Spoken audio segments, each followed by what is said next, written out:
சாவித்திரி சொல்றாங்க, சேது இருக்கிற இடத்துல வேற யாராவது என் பொண்ணு கூட இப்படி தப்பா நடந்துக்கிட்டாங்கன்னு வைங்கண்ணே, இந்நேரம் போலீஸ் ஸ்டேஷன்ல போய் கம்ப்ளைண்ட் பண்ணிருப்பேன். அண்ணே, என் பொண்ணு வாழ்க்கைக்கு ஒரு பதில சொல்லுனே.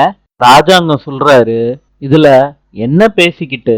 சாவித்திரி சொல்றாங்க, அண்ணே, சேதுவ என் பொண்ணு கழுத்துல தாலிய கட்ட சொல்லுனே. தமிழ் செல்விய வெட்டி விட்டுட்டு என் மகளுக்கும் சேதுவுக்கும் கல்யாணம் பண்ணி வைங்கண்ணே.